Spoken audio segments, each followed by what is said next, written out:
Bonsoir, bienvenue à tous. Merci d'être avec nous pour ce nouveau rendez-vous d'Éco-Sud, l'économie au Sud, avec l'emploi au sommaire, l'emploi, le développement de l'entreprise, l'emploi avec l'emploi saisonnier. Nicole Lapierre est avec nous. Vous êtes responsable du Point Emploi. Attention, pas Pôle Emploi, ne nous mélangeons pas.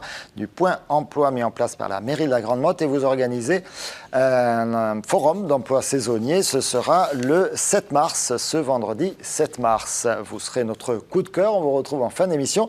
À vos côtés, Alix Roumaniac, lui, il est en plein développement. Vous avez peut-être entendu parler de la société Predict. Elle est installée à Castelnau, ici, sur le territoire de l'agglo de Montpellier. Une création en 2006, un développement fort et une activité chaud depuis ces derniers mois avec tous les problèmes d'inondation. Vous faites de l'assistance à la prévention pour les collectivités, les entreprises en matière de risques naturels. Juste une petite info, il va faire beau là?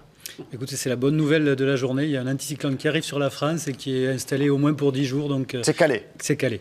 Bon. Et on ne manque pas d'eau nulle part, personne ne va râler.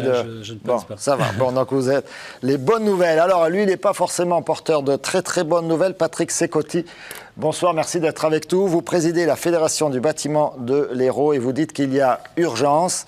Il y a urgence parce que le bâtiment, quand il va, tout va. Mais quand il est en crise, comme en ce moment, il y aura des dégâts. Les dégâts sont déjà en cours en matière d'emploi. Vous organisez une soirée débat le 10 mars au Quorum, ce lundi 10 mars. Une soirée sur quel emploi pour l'avenir dans le bâtiment, avec en partenariat TV Sud et Midi Libre.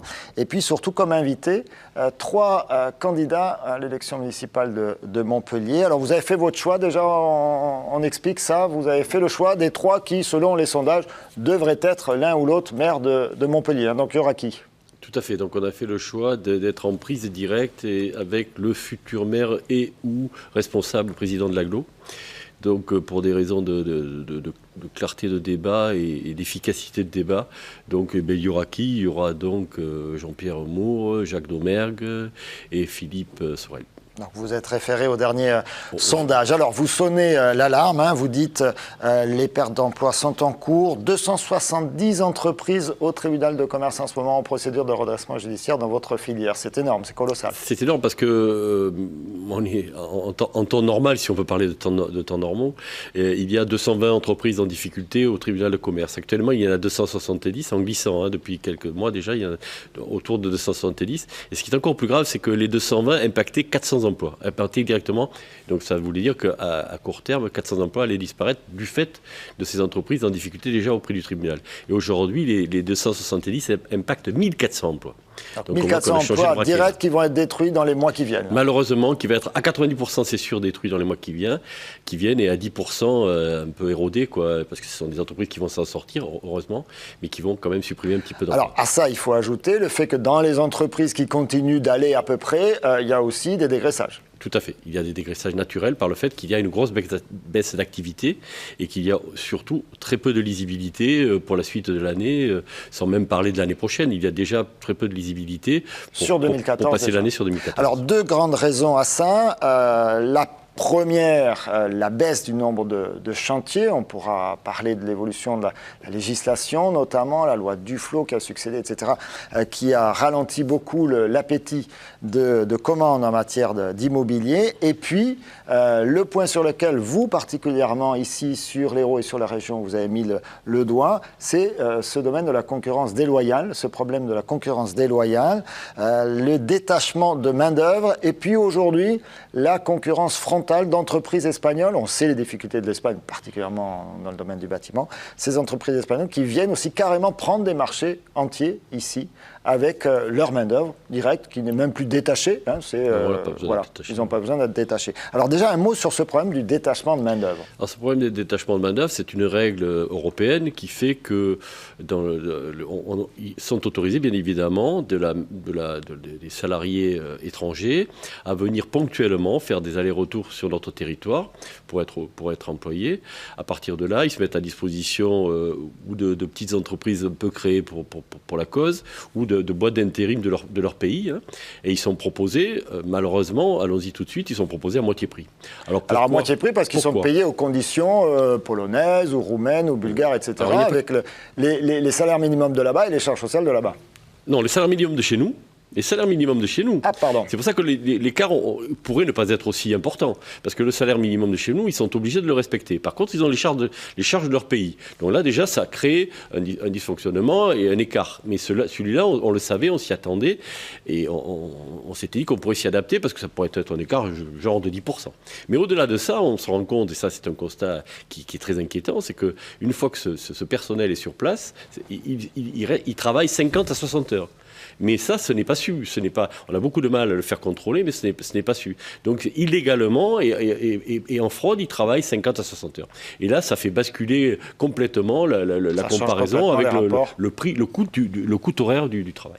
Alors, vous avez déjà réagi là-dessus depuis plusieurs mois. Vous travaillez avec les services de la préfecture. Il y a des contrôles qui sont effectués. Vous avez une possibilité de faire une alerte sur un chantier qui vous semble suspect. Oui. Comment ça marche, ça ? Voilà, on a tout simplement, on a eu quelques réflexions avant ça, parce que c'est pas notre rôle, à nous, entrepreneurs, de se retrouver souvent le samedi à quelques-uns pour aller repérer des chantiers qui apparaissent suspects, parce que c'est des chantiers qui sont a priori mal tenus, pas du tout mal signalés, donc ça c'est un peu inquiétant. Donc à partir du moment où on les a repérés, on a une espèce de relation directe, je ne parle pas de partenariat, de relation directe avec la directe, qui fait que... La directe, c'est les services de l'État. Hein, les services de l'État, voilà. La directe, c'est ce qu'on appelle l'inspection du travail. Et donc le préfet nous a vraiment incité à avoir ces contacts et à signaler, je dis bien le terme, signaler les chantiers qui nous apparaissent suspects. Et après, ça a dégagé plusieurs vagues de contrôle qui se sont avérées très positifs. Hein. On a déjà vu plusieurs, je crois, près de 100 cas de détachement de main-d'œuvre et qui, malheureusement, très souvent, sont illégaux. Donc, à partir de là, on les a repérés. Mais par contre, des procédures sont en cours. Ça nous semble un peu long, parce qu'on aimerait que ça fasse référence, on aimerait que ça éclate au grand jour. Et que ça permette de calmer le système et calmer les fraudes, quoi. Tout à fait. Alors, à côté de ça, vous êtes confronté également aujourd'hui à une concurrence qui n'est pas encore, vous me dites, forcément déloyale. En tout cas qui est légale, mais qui est déjà déloyale, c'est la concurrence directe d'entreprises espagnoles comme la vôtre. Hein, c'est pas des choses compliquées, c'est des entreprises qui ont pignon sur rue en Espagne et qui viennent prendre des marchés ici, mais seulement, là pour le coup, c'est avec leurs conditions de travail complètes, c'est-à-dire les rémunérations d'Espagne et les charges sociales espagnoles. Ils ne profitent pas de cette règle, apparemment de la règle de détachement de main-d'œuvre, bien qu'il faudra regarder. Donc ils arrivent sur notre territoire. Par contre, ils sont très affamés parce que sur leur territoire, ils n'ont plus grand-chose à faire. Donc ils sont extrêmement déterminés, ils arrivent en commando et c'est vrai qu'ils font des beaux écarts, ils font aujourd'hui des beaux écarts de prix sur les appels d'offres. Mais eux, pour le moment, on ne peut pas dire, hein, on constate que ça nous fait du mal, mais on ne peut pas dire que ce soit pour le moment frauduleux. Alors qu'est-ce que vous attendez du prochain maire de Montpellier, hein, en retenant votre hypothèse qu'il fait partie des 3 invités de lundi soir, qu'est-ce que vous attendez de lui? Parce que le problème du contrôle, le problème de la législation, c'est pas tellement du ressort du maire, c'est le problème de l'État ou c'est le problème du gouvernement et du Parlement. C'est vrai, mais on attend. Il y a aujourd'hui une règle dans la règle de marché public qui est la règle du mieux-disant. On attend que cette règle soit vraiment respectée. On attend du courage politique parce qu'aujourd'hui, on n'en a pas tellement. Certes, nous avons signé 16 conventions avec les principales collectivités et on a senti un mieux. C'est pas parfait, mais on a senti un mieux. Mais donc ces conventions, c'est des chartes dans lesquelles le signataire s'engage. Voilà. À respecter un certain nombre de clauses, notamment à vérifier que les sous-traitants ne vont pas utiliser cette main-d'œuvre détachée, etc. Tout à fait. Et aussi respecter surveiller cette capacité à faire. Pour nous, si vous voulez, ce qui est révoltant, c'est qu'un chantier d'une certaine importance soit attribué à une entreprise qui n'a pas vraiment pignon sur rue, mais qui a 3 salariés, qui a déclaré 3 salariés. Et donc, s'il faut 10, 15 salariés pour une entreprise citoyenne locale ou pas locale, d'ailleurs, pour une entreprise citoyenne pour exécuter ce chantier, comment comment fait-on pour leur confier à une entreprise de 3 salariés, surtout à plusieurs reprises, parce qu'on se rend compte que ça, 6 mois après, on va les rechercher. Comment une collectivité peut-elle faire ça? Donc ça, on le dénonce et on incite les collectivités à être très très vigilants sur ce qu'on appelle la capacité à faire. Et en même temps, d'être vigilants sur ce qu'il y a derrière, s'ils savent faire, mais si aussi ils respectent, ils payent tout ce qu'ils ont à payer, ils payent des taxes. Donc si vraiment c'est une concurrence loyale. Et à partir de là, donc ça arriverait, ils rentreraient dans le critère de c'est respecter le mieux disant. Ça se passe au niveau de la commission d'appel d'offres, en fait, des collectivités locales. Donc il faut qu'elles fassent attention, non seulement au moins disant, mais également au mieux disant. Tout à fait. Et alors, vous avez dit il y a des chartes qui sont déjà signées, il y en a 16. 16, évidemment, ce n'est pas la majorité des collectivités locales, quand bien même on éliminerait les toutes petites communes qui sont susceptibles de commander du bâtiment dans la région. Bien sûr, ce sont pour la plupart les principales, bien évidemment, et c'est très satisfaisant pour nous d'avoir signé ces chartes. Mais bien évidemment, il y a beaucoup de diffus derrière, et je parle que des collectivités, et puis après il y a l'autre panel qui est la promotion et les promoteurs immobiliers. Les promoteurs immobiliers. Mais sur ce côté-là, bien évidemment, c'est pas suffisant. En tout cas, ça ne couvre pas la totalité, bien évidemment, des chantiers. Alors, on répète donc le 10 mars au Quorum, lundi soir, à partir de 18h. Quels emplois pour l'avenir dans le bâtiment, avec donc 3 candidats les mieux placés a priori, 3 candidats pour la mairie de Montpellier, et avec la Fédération du bâtiment de l'Hérault à l'organisation. Bien sûr, nous y serons puisque nous sommes partenaires, et puis on aura l'occasion de vous reparler de cette manifestation et d'avoir la réaction des différents candidats, voir s'ils sont prêts à s'engager comme vous le leur demandez. Alors, on va changer complètement de sujet, encore que en matière de prévision météo, prévision des risques naturels, vous avez dans vos clients des entreprises, donc des travaux publics, j'ai cru comprendre. Oui, sur des gros chantiers, le bâtiment également. Est-ce que, Patrick Sécoty, vous êtes client Prédict ? Je ne pense pas, mais on est client auprès de Météo France, ce qui est déjà pour nous de base, mais j'ignorais votre existence, et c'est une lacune de ma part, je m'en excuse. Alors, une belle entreprise, Prédict, créée en 2006. Oui.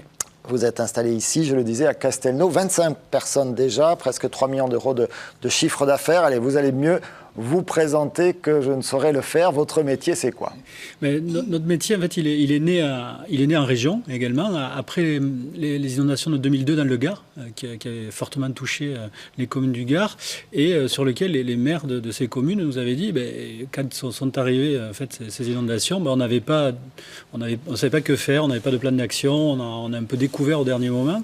Et donc, moi, je suis issu de BRL, donc une belle entreprise régionale, et quand on a accompagné ces collectivités, on s'était rendu compte qu'il y avait des informations. Aujourd'hui, avec les images satellites, avec les modèles de Météo France, avec les images radars, on a toutes les 5 minutes, tous les kilomètres carrés. Tout ça existait, les moyens de prévision existaient, encore fallait-il structurer, organiser la transmission d'infos vers les collectivités. Tout à fait. C'est une des bases de Prédict, c'est savoir, mais pour transmettre de manière à ce que les décideurs décident et agissent, en fait. Et on a travaillé effectivement à l'élaboration de que faire lorsqu'il y a une inondation, quelles sont les maisons à évacuer, les routes à fermer, les gens à mettre en sécurité. Donc on travaille ces plans d'action toute l'année, avec les communes, ça s'appelle des plans communaux de sauvegarde. Avec les entreprises, c'est des plans de continuité d'activité. Quand il y en a un chantier, quand on a une autoroute qui doit traverser une rivière, il y a à un moment des engins dans une rivière, il y a des employés dans une rivière. Donc on imagine tous les plans d'action de manière à après établir pendant un flux d'informations qui va aller informer le chef de chantier, le maire, pour pouvoir anticiper, enclencher la mise en sécurité. Et c'est ce qu'on fait, malheureusement, on parle un peu de la situation actuelle, du 18 décembre en gros jusqu'à fin février et encore cette nuit, nos équipes sont en 3-8 non-stop. Avec 600 patients en France. Comment ça se passe ? On a vu quelques images là, de votre salle de contrôle, donc vous avez des grands écrans, j'imagine avec les photos satellites, ou en tout cas les images satellites qui arrivent en permanence, et derrière les personnes qui sont capables de décrypter tout ça et de prévoir, parce que là encore, il ne faut pas dire aux élus, mettez tout sous clé, alors que le soleil, finalement, un quart d'heure après, il y a du soleil. Donc, il ne faut pas trop se tromper. Qui sont les techniciens ? Qui sont vos métiers là ? Vous mettez le doigt sur ce qu'il faut, c'est-à-dire qu'aujourd'hui, on a de la donnée qui arrive en permanence, de l'image satellite, de l'image radar, des niveaux dans des cours d'eau, l'état de la mer, des modèles de prévision de houle, de coefficient de marée, et on a c'est l'être humain, en fait, qui est vraiment au cœur du sujet. C'est des ingénieurs en hydro, des masters en gestion de risque. Il y a sur la région de Montpellier l'université de géographie qui forme des masters en gestion de risque. Il y a l'école des mines d'Alès qui a des bonnes filières de gestion de risque. Donc c'est des gestionnaires de risque qui sont là et qui vont, sur la base des prévisions de Météo France, passer d'un système de veille à un système de surveillance active.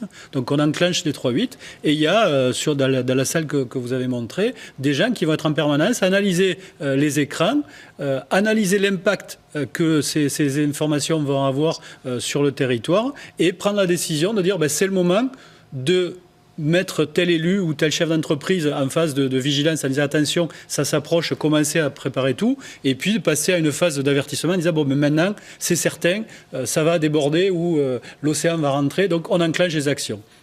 Puis c'est sur hier, au mois de janvier, où on fait évacuer un quartier de 3000 personnes en mettant en sécurité les véhicules, etc. C'est en Bretagne. Voilà, sachant que vous intervenez aujourd'hui sur pratiquement l'ensemble du territoire français. Vous avez des clients partout. Ouais. Tous ne sont pas clients, mais vous en avez des clients partout. Donc la Bretagne, l'Atlantique. Et donc vous disiez, là, depuis 3 mois, entre ce qui s'est passé dans le Var, ce qui s'est passé dans le sud-ouest, ce qui s'est passé en Bretagne, où ça a vraiment duré, ils n'avaient jamais connu ça, vous avez été sur le pont pendant toutes ces semaines-là. Justement, vous êtes assez nombreux, 25 personnes? Oui, en fait, on a organisé le système avec un 3-8, avec des équipes d'astreinte, avec des systèmes de récupération. On est vraiment tout à fait conforme comme il faut. Vous n'avez pas de main-d'œuvre détachée, rassurez-nous. Non, pas du tout. Tout est traité en phrase. Et c'est vraiment, on est vraiment sur un métier où il faut apporter de la valeur ajoutée technique. C'est des gens qui doivent être formés. Et c'est là où on prend conscience de la valeur ajoutée de l'être humain, et c'est, le terme a été cité, on fait un travail de motivation, de mission. On se présente souvent comme une entreprise citoyenne parce que, vous l'évoquez, il y a le réveillon de Noël, il y a des gens qui l'ont passé en vigie. Le réveillon du 1er de l'an, il y a des gens qui l'ont passé en vigie. La Saint-Valentin, il y a des gens qui l'ont passé en vigie. C'est vraiment un métier où on sait pourquoi on travaille. Et vraiment, ce qui alimente cette énergie, c'est le retour téléphonique. C'est-à-dire que quand on est avec un élu breton ou du Var et qui, après la crise, nous dit « les gars, merci, super, j'ai sauvé des gens, j'ai mis en sécurité, etc. » Mais ça booste les équipes et ils savent que quand il faut y remonter la nuit d'après, ils savent pourquoi ils y vont. Alors, vous avez une actualité, c'est votre développement international. En même temps, pardon de vous taquiner, vous avez 3000 clients à peu près sur la France, c'est ça? Plus que ça. Plus que ça. Un peu plus aujourd'hui. Oui, non. En fait, on a eu un modèle de croissance où on travaille directement avec des communes et ensuite le monde de l'assurance s'est rendu compte que l'activité avait de l'intérêt. Et un certain nombre d'assureurs, Generali, Groupama, GAN, Aviva, sont venus nous voir en disant dites, dans les communes où vous travaillez, pour nous ça se passe mieux que dans les communes où vous ne travaillez pas. Donc, et donc en fait, recommander. Voilà, plus que recommander, c'est-à-dire que les sociétés d'assurance achètent le service et le mettent en inclusif dans le contrat d'assurance qu'ils mettent aux collectivités. Et de cette manière-là, il y a aujourd'hui plus de 20 000 communes en France qui travaillent avec les services de Prédict. Alors, vous dites que vous êtes unique au monde en termes de prestations, en termes de services. Vous parlez de développement à l'international, mais quand on voit sur votre site, ça concerne finalement des pays aidés, des pays marginaux, entre guillemets, Haïti, Djibouti, qui méritent d'être aidés, absolument. Pourquoi les grands pays, beaucoup plus riches, un peu comme la France, je sais pas, je pense à l'Espagne, pourquoi pas le Royaume-Uni ou les États-Unis, pourquoi ils n'ont pas encore acheté votre savoir-faire, votre technologie? Alors, vous l'avez dit, c'est une entreprise qui est relativement jeune. Elle a été créée en 2006. Si on veut partir à l'international, il faut commencer à faire ses preuves. Et ensuite, il faut mettre en place une stratégie de développement. Aujourd'hui, pourquoi ces pays-là? Parce que les grands donneurs d'ordre internationaux, la Banque mondiale, les Nations unies, ont eu connaissance de notre activité et sont venus nous chercher pour dire ça serait bien que vous transfériez ces technologies parce qu'à Djibouti, parce qu'en Haïti, parce qu'au Maroc, parce qu'au Sénégal, parce qu'en Argentine, parce qu'en Indonésie, il y a des besoins. Et donc, on fait du transfert de technologie suite à cette demande. Travailler dans les pays où vous dites, ça se réfléchit aussi, c'est imaginer le transfert du business model, du modèle économique que l'on a mis en France sur les pays européens. Et c'est sans rien discuter. C'est en réflexion.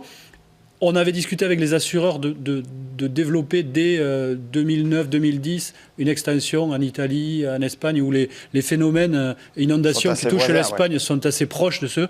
C'est les phénomènes méditerranéens. Bon, la crise est passée par là pour ce monde-là aussi, donc ça a un peu retardé le système. Mais le chantier est en cours. 3-4 recrutements dans l'année. Oui. On parle d'emploi, alors ça ne compensera pas les pertes d'emploi dans le bâtiment, mais c'est bien de savoir qu'il y a des entreprises qui se développent. On va continuer à parler emploi avec Nicole Lapierre et c'est le coup de cœur.